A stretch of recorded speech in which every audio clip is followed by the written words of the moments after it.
პრემიერ-მინისტრი ირაკლი კობახიძე ადასტურებს, რომ საქართველოში სასურსათო ფასების ზრდა შეინიშნება და ის ევროპულ სახელმწიფოებთან შედარებით ბევრად მაღალია. მაგალითად, პრემიერ-მინისტრი საუბრობს საფრანგეთის მაგალითზე, სადაც ზეთი, მაკარონი, ბრინჯი, კარაქე, ყველი, შოკოლადი ბევრად იაფია, ვიდრე საქართველოში და ეს სტატისტიკა აქვს მოცემული მთავრობის მეთაურს, რომელიც დღეს ვიდეო მიმართვის მეშვეობით ესაუბრა მოსახლეობას და ისაუბრა იმ ძირითად გამოწვევებსა და პრობლემებზე, რაც არსებობს ბაზარზე სასურსათო სფეროში. პრობლემებს შორის ის ასახელებს სადისტრიბუციო კომპანიებისა და მარკეტების მაღალ ფასნამაც, რომელსაც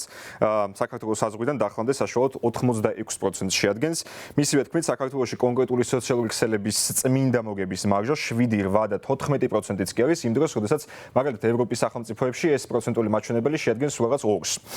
ეგრეთ წოდებული ქსელის ქეშბექი მაღაზიაში შესვლისთვის დაწესებული საფასური, ანუ აქ იგულისხმება იმ პროდუქციის განთავსების საფასური, რაც ჭირდებათ კომპანიებს მაღაზიების დახლებზე განსათავსებლად, დისტრიბუტორებისთვის ან წარმოებლებისთვის თანხის გადახდის დაგვიანება, მაღაზიების სიმრავლე და ახალი მაღაზიის გახსნის ხარჯვის ასახვა ფასებში. ეს არის ის ძირითადი პრობლემები, რაზეც ირაკლი კობახიძემ დღეს სამწუთიან ვიდეოში ისაუბრა. არსებული პრაქტიკა აჩენს ეჭვს კობახიძის შეფასებით, რომ ბაზრის მოთამაშეები შესაძლოა შეთანხმებულად კვარტალური პრინციპით მოქმედებდნენ, რის გამოც პრემიერ-მინისტრი მოუწოდებს შესაბამის სამართალდამცავ სტრუქტურას, რომ დაინტერესდნენ საქმით, ხომ არ არის ფასების მატება გამოწვეული რაიმე სისხლის სამართლებრივ დანაშაულთან და მათ შორის ამ საკითხს უკვე გამოეხმაურა საქართველოს სახელმწიფო უსაფრთხოების სამსახური, რომელიც იწყებს საკუთარი კომპეტენციის ფარგლებში სპეციალურ საგამოძიებო მოქმედებებს დარღვევების დასადგენად და ამას შესახებ ისაუბრა სუსის უფროსის მოადგილე მლაშა მაღრაძემ. შეგახსენებთ, რომ 2023 წლის თებერვალში მსგავსი განცხადება გააკეთა მაშინდელმა პრემიერ-მინისტრმა ირაკლი ღარიბაშვილმა, მანაც ისაუბრა ასევე მარჟების მაღალ გადასახადებზე, ასევე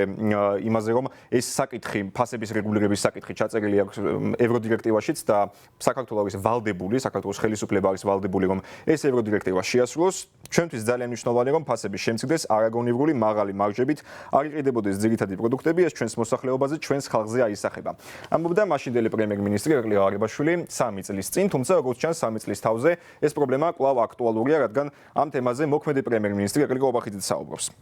და ამ თემას ირგვლივ შალვა პაპუაშვილიც აცხადებს, რომ პარლამენტში შეიქმნება სპეციალური კომისია, რომელიც შეისწავლეს ფასების ზრდის შესაძლებლობას და ეს მოხდება საგაზაფხულო სესიის დაწყებისთანავე. ნათია თურნავე, ეროვნული ბანკის პრეზიდენტი, ასევე აცხადებს, რომ ინიციატივა მიმართულია საცალო ვაჭრობის სფეროში ფასწარმოქმნის მეტი გამჭრელობისკენ, მეტი ლოგიკისკენ და პრევენციისკენ, რომ სამართლიანი კონკურენციის პირობები არ დაირღვეს და მომხმარებლების ინტერესები მეტად იყოს დაცული. ეკონომიკის მინისტრის მოადგილე ვახტანგ ცინცაძე აცხადებს, რომ პროდუქციის თვითღირებულებიდან დაახლოებით საშუალო ფასნამატი დაახლოებით 90% შეადგენს, რაც 4%-ით მეტია, ვიდრე ის რიცხვი, რაც პრემიერ-მინისტრმა დაასახელა. ასევე დისტრიბუტორთა ბიზნეს ასოციაციის თავმჯდომარე ლაშა რიჟამაძე გამოეხმაურა ამ საკითხს, რომელიც BMG-სთან საუბრისას აცხადებს, რომ მნიშვნელოვანია ეს რეფორმა მართლაც შედგეს და არ დარჩეს მხოლოდ ფურცელზე, ის იხსენებს ასევე იმ დაპირებას, რომელიც გაიცა წინა პრემიერ-მინისტრისგან ირაკლი ღარიბაშვილის მხრიდან, თუმცა გაურკვეველი მიზეზების გამო შეჩერდა 2 წლის წინ დაისვა ეს საკითხი, მაშინ ამ კანონთან მიმართებით მუშაობა ფორს-მაჟორულ რეჟიმში დაიწყო, აცხადებს ლაშა რიჟამაძე. რითეილ ასოციაციაც გამოიხმაურა სპეციალური განცხადებით, რომელიც მზად არის, რომ ამ საკითხის ირგვლივ დაიწყოს თანამშრომლობა საქართველოს ხელისუფლებასთან და უშუალო დიალოგის გზით განიხილავენ ისინი თითოეულ ფასს, თითოეულ ციფრს, რომელიც შესაძლოა იყოს დარღვეული და შესაძლოა იყოს ბაზრის წესებთან შეუსაბამო. მათ შორის ისინი პრობლემად ასახელებენ დამატებითი ღირებულების გადასახადს, რომელიც რითეილ ასოციაციის და ეკონომისტების შეფასებით ბევრად დაბალია ვიდრე ევროპულ სახელმწიფოებში. ეკონომისტების შეფასებაც ბუნებრივია საინტერესოა ამ თემასთან დაკავშირებით, რომლებიც პოსტებს ავრცელებენ, სპეციალურ პოსტებს ავრცელებენ Facebook-ის გვერდზე, მაგალითად გიორგი კეპულაძე, ეკონომისტი, აცხადებს, რომ ფასებს პროკურატურა დაჭერები ვერ უშველის, ამას ჭირდება კონკურენციის გაჯანსაღება და არა პოლიციური რეიდები, რაც საბოლოოდ ან დეფიციტს გამოიწვევს, ან ბიზნესის გაკოტრებას. ევროპულ ფასებს რომ ვადრით ქართულს, იქ სურსაძე დამატებითი ღირებულების გადასახადი გაცილებით დაბალია ვიდრე საქართველოში და ისაცვე აცხადებს, რომ მსგავსი მიდგომა, რასაც აპირებს ქართული ოცნება, ამან არ გაამართლა არც ერთ სხვა ევროპულ სახელმწიფოში. ასევე რომან გაუცილიძე Facebook-ზე ეროვნული ბანკის ყოფილი პრეზიდენტი ეხმიანება მთავრობის დაანონსებულ რეფორმას და აცხადებს, რომ ამაში დამნაშავე არის კორუფციული სქემები, ასევე ის მონოპოლია, რომელიც არსებობს ბაზარზე, მისი შეფასებით დიმიტრი ცქიტიშვილი, პოლიტიკოსი, ოპოზიციონერი პოლიტიკოსი, ასევე